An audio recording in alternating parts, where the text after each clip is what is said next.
8 times the Pawn Stars have seriously cheated customers. As all of you may well know, Pawn Stars is a highly successful TV show on the History Channel.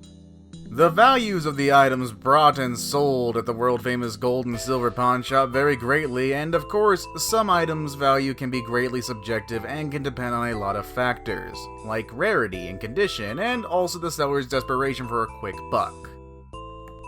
It's this desperation that is the main reason why the old man, Rick, Corey, and Chumlee made questionable dealings in the past. Let's look at some of these obviously successful and unsuccessful attempts at ripping off their customers, with 8 times the Pawn Stars have seriously cheated customers. Hey, what's going on, bro? How you doing? I'm good, man. I wanna What do you see have what I can here? get for this.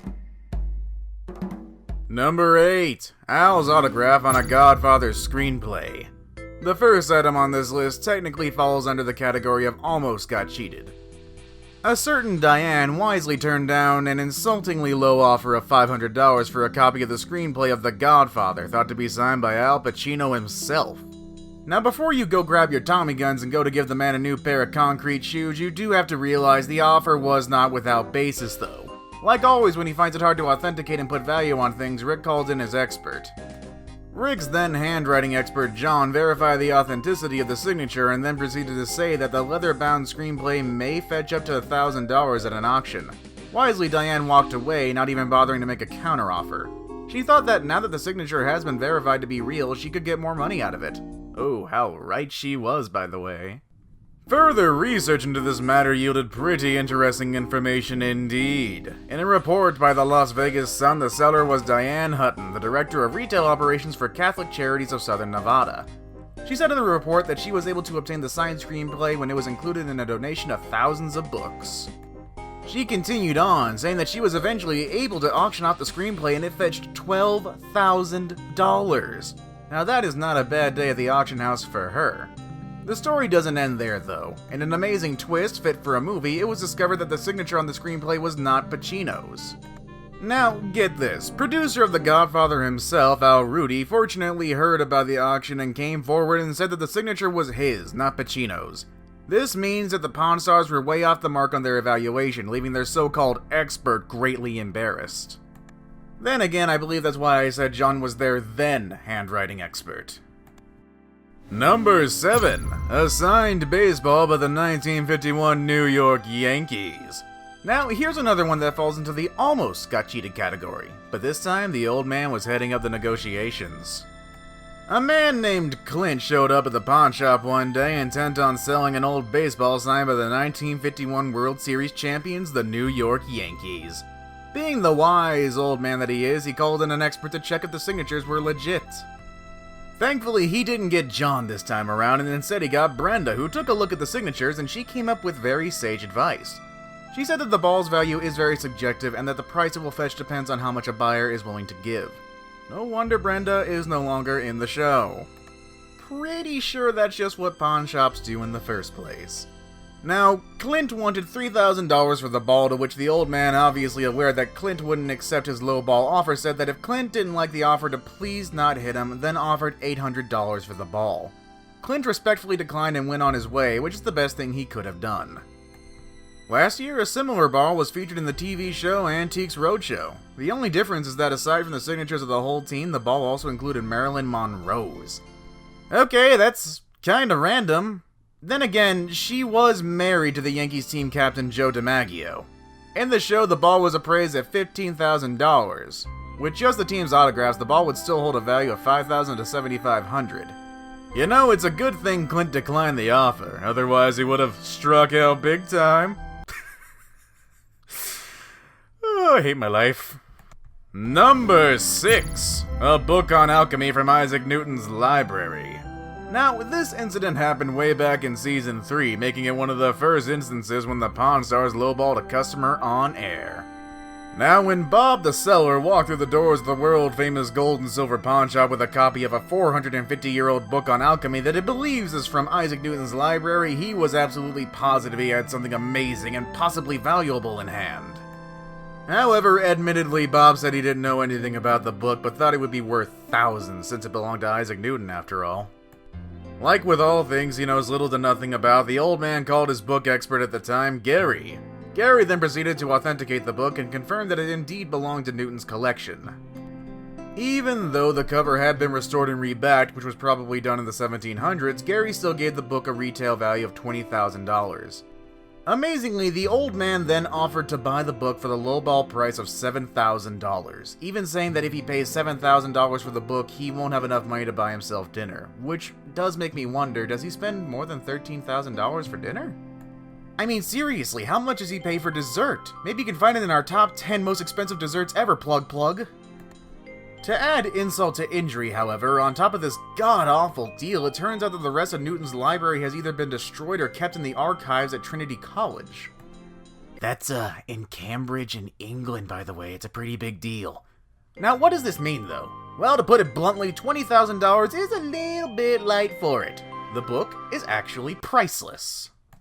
Number 5. 1890s Colt 45 Peacemaker Revolver. In one episode of Season 4 called The Peacemaker, Rick buys an eponymous 1890s Colt 45 revolver.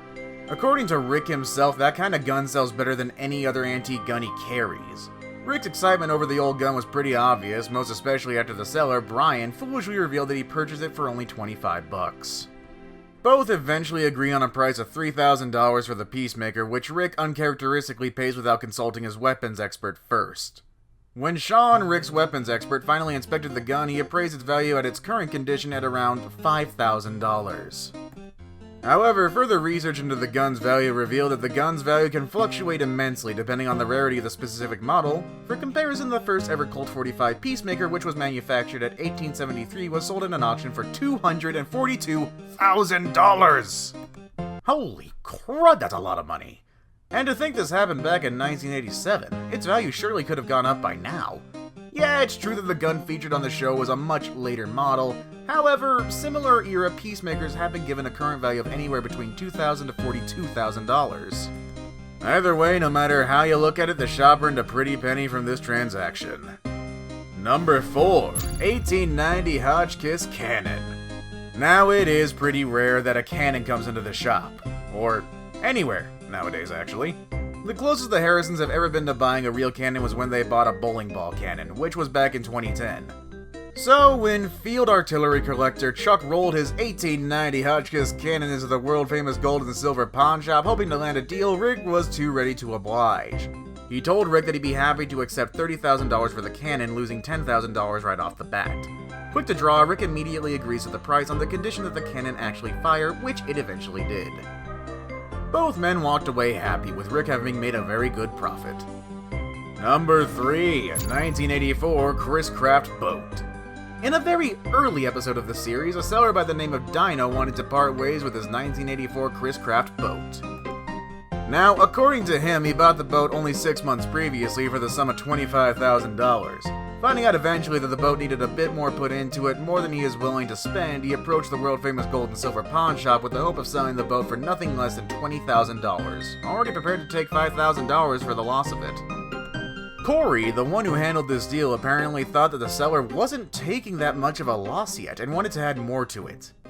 In the end, he was able to convince Dino to sell the boat for $16,000, increasing his total losses to $8,500.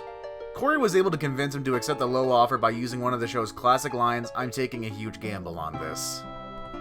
Number 2. 1962 Lincoln Continental.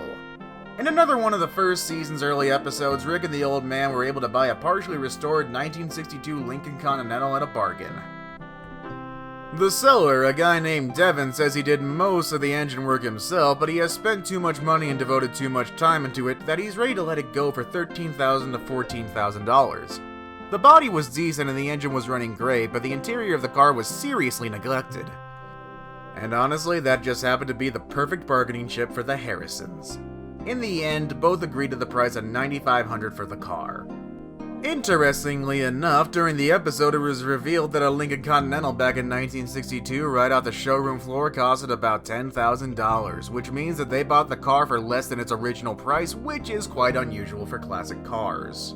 the pawn shop spent an additional $15,000 to get the car to showroom quality, which then increased the car's value to $30,000 or $35,000 depending on the buyer, potentially giving them a $5,500 to $10,500 profit on the car. Number 1. 15th century Yatsutsuki Samurai Sword. In one of the best or worst examples of grossly underpaying a customer, Corey did what he does best and made a deal to buy a 15th century samurai sword for an incredibly low price. In a backroom confessional, Corey said that he had seen a few similar swords sell for thousands of dollars, making his initial offer of $800 ridiculously low. Obviously unprepared for negotiations, the seller admitted to be extremely happy with the initial offer, but prudently kept silent and put on a poker face in case the price increased. Finally, they were able to agree on the price of $1,500.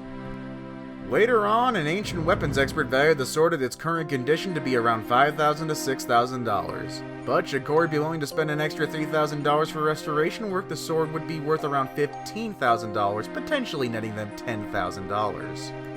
And that was it. Thank you for watching 8 times the Pawn Stars have seriously cheated customers. Be sure to hit the like button if you like the video, and hit the share button to spread the word to your friends.